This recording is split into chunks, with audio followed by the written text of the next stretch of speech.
ان الحمد للہ والصلاة والسلام علی رسول اللہ اما بعد فاعوذ باللہ من الشیطان الرجیم بسم اللہ الرحمن الرحیم۔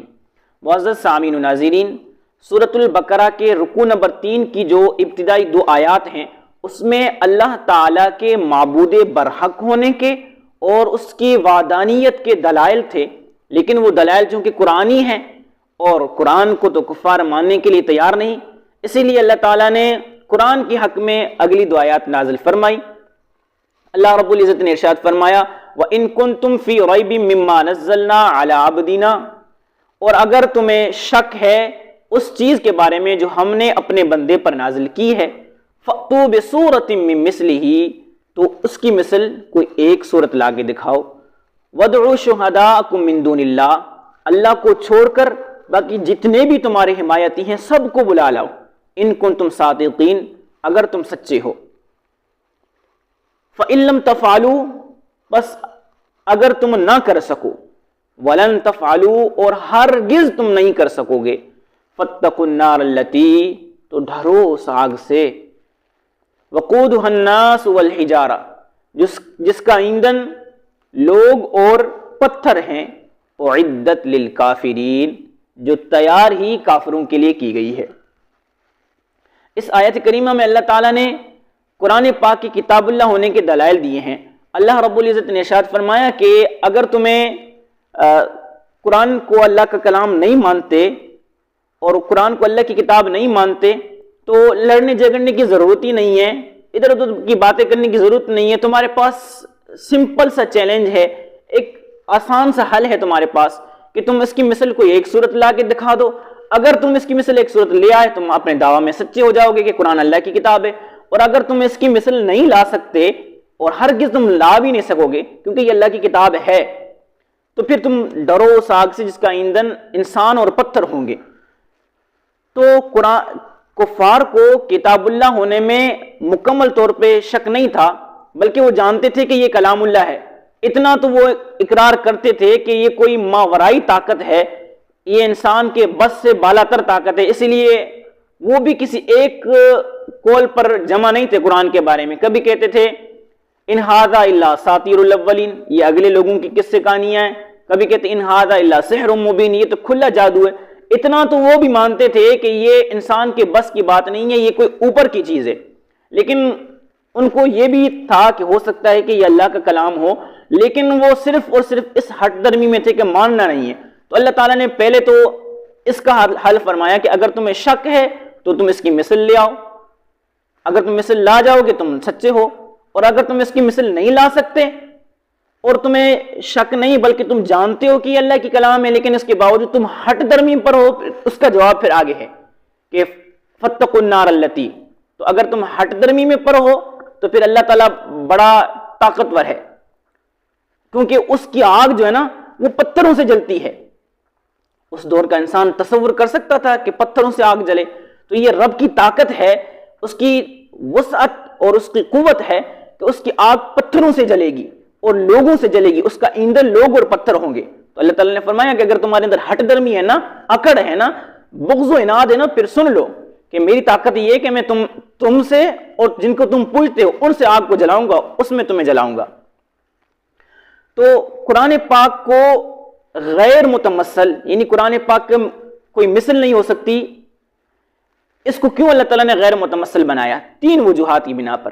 ایک تو یہ کہ قرآن پاک پر موقوف ہے رسول اللہ صلی اللہ علیہ وسلم کی رسالت، اور اللہ تعالیٰ کی وحدانیت جو ہے، ویسے تو اللہ تعالیٰ وحدہ لا شریک ازل سے ہے، لیکن اس دور میں جو وحدانیت کا جو پرچار تھا یا وحدانیت جو موقوف تھی وہ رسول اللہ صلی اللہ علیہ وسلم کی ذات پر تھی، اور اگر رسول اللہ صلی اللہ علیہ وسلم کو معاذ اللہ ثم معاذ اللہ وہ جھوٹا ثابت کر جاتے ہیں، قرآن کو وہ غیر اللہ کا کلام ثابت کر جاتے ہیں، تو صرف یہ نہیں کہ قرآن غیر اللہ کا قرآن کے اندر کمزوری ہو جائے گی، صرف یہ نہیں کہ رسول اللہ صلی اللہ علیہ وسلم کی رسالت پر مسئلہ آ جائے گا، بلکہ خدا کی وحدانیت پر بھی مسئلہ آ جائے گا کہ خدا تعالیٰ نے جس کو اپنا محبوب بنایا، جس کو اپنا رسول بنایا، جس کو خدا نے اپنا کلام کہہ کر چیلنج کیا، وہ تو رد ہو چکا۔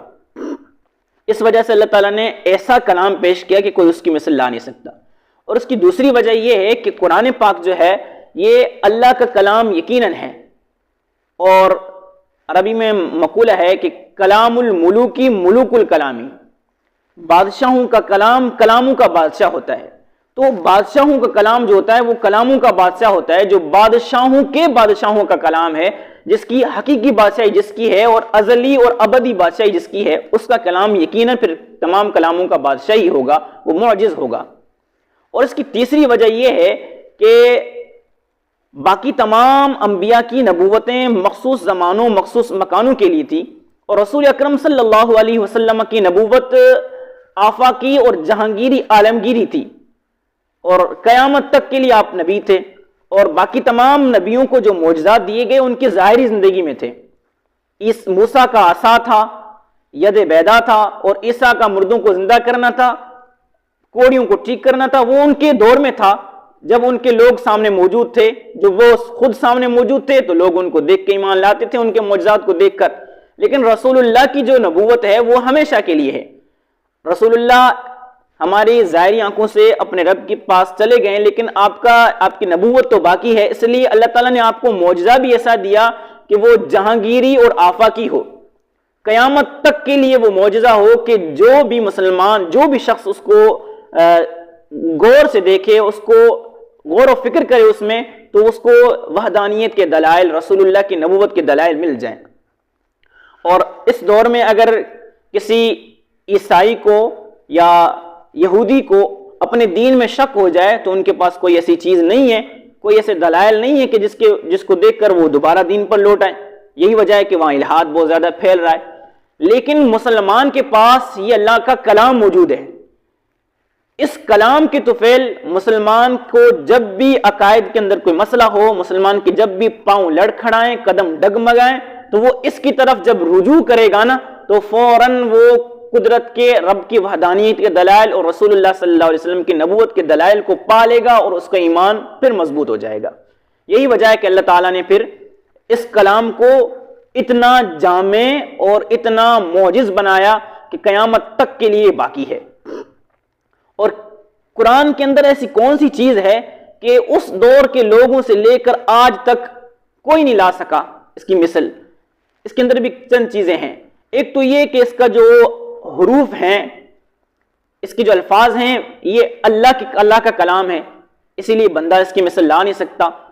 اور دوسرا وجہ یہ ہے کہ قرآن پاک کے اندر جو پیشن گوئیاں ہیں وہ بھی ایسی ہیں کہ قیامت تک کے تمام علوم اس سے اخذ ہو رہے ہیں اور ہوتے رہیں گے.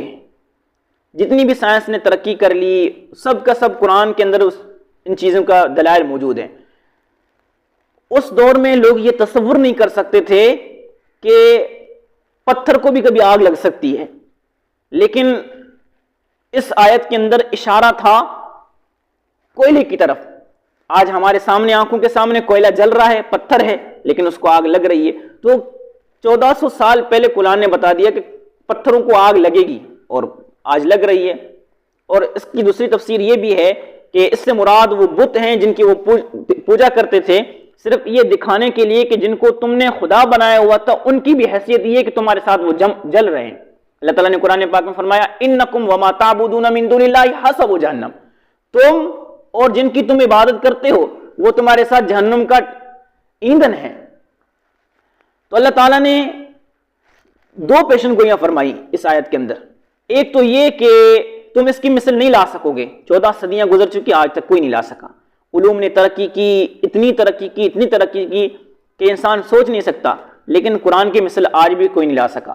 میں اپنا ذاتی تجربہ آپ لوگوں کو بتاؤں. میں نے ایک دن چیٹ جی پی ٹی پہ سرچ کیا. آپ کو پتا ہے چیٹ جی پی ٹی وہ پلیٹ فارم ہے کہ ہر چیز کو سرچ کر کے آپ کو دے سکتا ہے. آپ کچھ بھی پوچھو تو وہ کوئی نہ کوئی اس کا جواب آپ کو دے گا. لیکن میں نے ایک دن ایسے بیٹھے بیٹھے میں سرچ کیا کہ قرآن کی مثل مجھے لا کے دکھا، قرآن کی مجھے مثل لا کے دے. تو اس نے یہ آیت کریمہ پیش کی کہ قرآن اللہ کا کلام ہے اور اللہ تعالیٰ نے چیلنج کیا ہے، لہٰذا قرآن کی مثل کوئی نہیں لا سکتا. اور اس نے ہاتھ کھڑے کر دی کہ مجھ سے یہ نہیں ہو سکتا. تو آپ دیکھیں کہ علوم کتنی ترقی کر چکے ہیں. یقیناً چیٹ جی پی ٹی جو ہے وہ انگریزوں نے، یہودیوں نے بنائی ہوگی، تو وہ بھی اس بات کو ماننے کے لیے تیار ہیں کہ قرآن واقعی کلام اللہ اور معجز ہے، اس کی مثل کوئی نہیں لا سکتا. تو اللہ تعالی ہمیں قرآن پاک کو کما حقہ سمجھنے کی توفیق عطا فرمائے۔ وما علینا الا البلاغ۔